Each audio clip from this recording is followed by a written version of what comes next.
Assalamualaikum warahmatullahi wabarakatuh. Perkenalkan, nama saya Siti Kusmadewi dengan NIM 123230023 dari kelas RA. Di sini saya akan menjelaskan mengenai pengukuran kerangka dasar horizontal dan pengukuran kerangka dasar vertikal.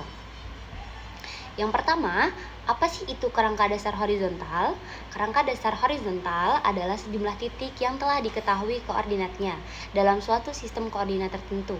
Sistem koordinat di sini adalah sistem koordinat kartesian di mana bidang datarnya merupakan sebagian kecil dari permukaan elipsoida bumi.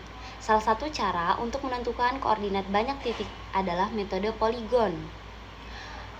Dan metode lainnya yang kita gunakan dalam kerangka dasar horizontal ini yaitu ada triangulasi, trilaterasi, pengukuran kemuka atau intersection, dan yang terakhir ada pengukuran belakang.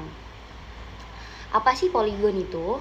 Poligon adalah salah satu cara penentuan posisi titik pengukuran secara horizontal, di mana titik satu dan titik lainnya dihubungkan dengan sudut dan jarak sehingga membentuk rangkaian titik-titik atau poligon. Dapat disimpulkan bahwa poligon ialah serangkaian garis berurutan yang panjang dan arahnya telah ditentukan dari pengukuran lapangan. Jenis poligon terbagi menjadi 3, yaitu poligon tertutup, poligon terbuka, dan poligon bercabang. Metode selanjutnya yaitu ada triangulasi. Triangulasi tersendiri adalah proses mencari koordinat dan jarak sebuah titik dan mengukur sudut antara titik tersebut dan dua titik referensi lainnya yang sudah diketahui posisi dan jarak antar keduanya. Apa sih keuntungan metode triangulasi ini? Yaitu ada akurasinya yang tinggi, fleksibel, dan efisien. Metode selanjutnya yaitu ada trilaterasi.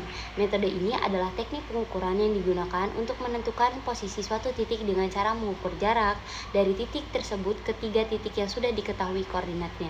Berbeda dengan triangulasi yang mengukur sudut, trilaterasi pengukurannya mengukur jarak.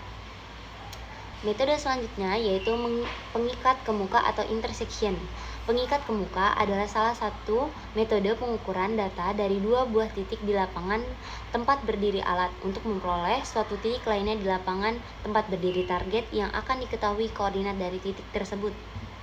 Jadi dua titik yang diketahui koordinatnya digunakan untuk menentukan letak koordinat suatu titik yang akan dicari. Yang terakhir yaitu metode pengikat ke belakang. Pengikat ke belakang memiliki perbedaan dengan cara pengikat ke muka dalam penentukan suatu titik koordinat. Perbedaannya yaitu data awal yang tersedia pada pengikatan ke muka dapat dilakukan apabila kondisi lapangan memungkinkan untuk berpindah posisi pengukuran. Sedangkan pengikat ke belakang dilakukan pada saat kondisi lapangan tidak memungkinkan menggunakan pengukuran pengikat ke muka. Dikarenakan alat teodolit tidak mudah untuk berpindah-pindah posisi dan kondisi lapangan yang terdapat rintangan. Pemecahan metode pengikat ke belakang dapat dilakukan dengan beberapa cara menghitung, antara lain dengan cara Collins dan Cassini. Untuk melakukan pengukuran itu memerlukan alat dan bahan. Namun di sini saya akan memberikan contoh alat yang digunakan dalam pengukuran kerangka dasar horizontal, yaitu pesawat teodolit, rambu ukur, statif, unting-unting, patok, jalon, payung, kompas, pita ukur, dan foam pengukuran. Alat-alat ini juga disesuaikan dengan metode apa yang akan kita lakukan. Selanjutnya prosedur pengukuran poligon dasar horizontal. Yang pertama, ini saya memberikan contoh cara pengukuran poligon ya teman-teman. Yang pertama yaitu siapkan alat untuk pengukuran. Pasang patok di titik yang telah ditentukan. Dirikan statif tepat di patok yang sudah ditancapkan. Pasang alat pada statif dengan cara mengunci alat dengan pengunci statif. Lihat center point pada alat apakah alat sudah berdiri tepat pada titik. Jika sudah, centering alat dengan mengatur nivou kotak dan nivou tabung dengan menggerakkan skrup ABC. Yang selanjutnya, putar 90 derajat, 180 derajat, 360 derajat. Jika masih tetap di tengah, maka alat bisa dihidupkan. Berarti centering berhasil. Selanjutnya, hidupkan alat dengan menekan tombol on untuk melihat horizontal dan tekan tombol V untuk melihat vertikalnya. Arahkan alat ke objek yang akan dibidik, catat hasil akhir sudut. Untuk membaca jarak, kita gunakan rambu ukur lalu baca benang bawah, tengah, dan atas. Lalu catat hasilnya dalam form pengukuran. Selanjutnya yaitu kerangka dasar vertikal.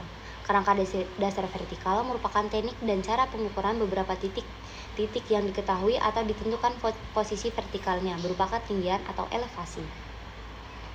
yang mengacu terhadap bidang rujukan ketinggian tertentu. Bidang ketinggian rujukan ini biasanya berupa ketinggian muka air laut rata-rata atau mean sea level atau MSL atau ditentukan lokal. Metode dalam pengukuran kerangka dasar vertikal dapat dilakukan dengan 3 cara atau metode, yaitu sifat datar, pengukuran trigonometris, dan pengukuran barometris. Metode sifat datar yaitu mengukur tinggi bidik alat sifat datar optis di lapangan menggunakan rambu ukur. Selanjutnya pengukuran trigonometris yaitu mengukur jarak langsung, tinggi alat, tinggi target, dan sudut vertikal. Yang selanjutnya dan yang terakhir yaitu pengukuran barometris, mengukur beda tekanan atmosfer. Pengukuran ini menggunakan alat barometer yang fungsinya mengukur tekanan udara.